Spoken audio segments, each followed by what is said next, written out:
So here we have the Audi A4 Avant S-Line on an 18 plate. I'm going to start off by showing you around the outside of the car, and then we'll hop in and run through some controls on the inside. But from the outside, you can see it's a 5-door car with alloy wheels. Let's start off inside the boot and then work our way around the rest of the car from there. So the tailgate on this car will open electronically. You can do that from the key or from the tailgate itself. As we approach the back of the car, you'll see we have reversing sensors. Loads of boot space as well, along with those 3 individually folding rear seats, should you wish to increase this space even further. Okay, so we're just going to work our way back round to the front of the car, and then we'll hop in and run through some controls on the inside. But now that we've done a full circle of it, you can see it's in excellent condition the whole way round. Just briefly before we climb in, I think it's well worth seeing the interior from this exterior point of view. There's plenty to run through on the dashboard, so let's hop in and we'll do that right now.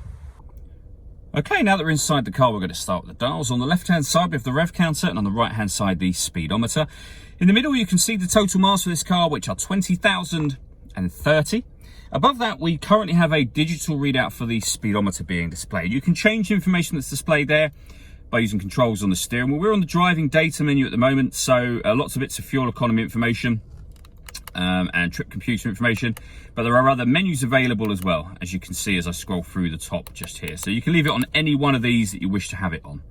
If we back out to the steering wheel, the buttons I was using just a moment ago are on the left here. Beneath that, we have cruise control and speed limiter.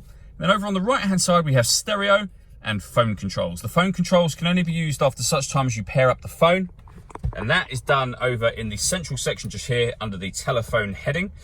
All of the movements that I'm making on the screen are all being done using this dial, and then you have this collection of buttons that surround it, all of which are used up on this screen. So you can enter, for example, the radio menu by pushing that dial down, and you'll be able to see that we have FM, DAB, and AM radio available to us.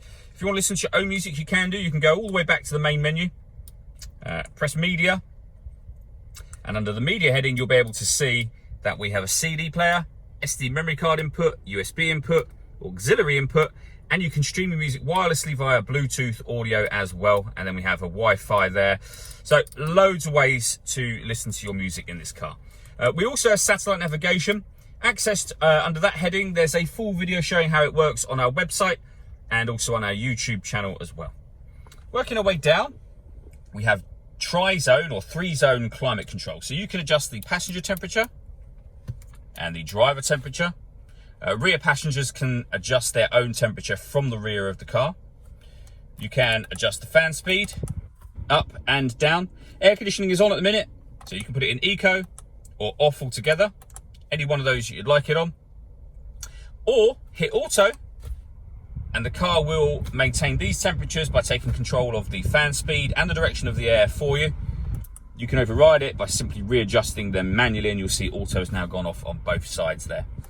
We've also got heated driver's seat with 3 different heat settings, and the same on the passenger side as well. Underneath that, this button will turn that screen off. So if it's a distraction, for example, driving at night time, you can turn it off. We can turn the parking sensors on and off. We can turn off the traction control. We can turn off the stop and start. This car is designed to cut out when it's stationary in traffic. That button turns that system off, so it's off now. And then drive select will enable you to put the car into comfort mode, auto, dynamic, or individual, which will allow you to customize it in whichever way you want. Auto would be where you would have it the majority of the time. We then have a 6-speed manual gearbox with an electronic handbrake, and the buttons I was running through just a moment ago, and the main volume for the stereo to the left of that. All that leaves me to say is thank you for taking the time to watch this video. If you'd like to come and see the car in person and have a test drive, please feel free to call any of our MJA sites. We'd love to hear from you soon.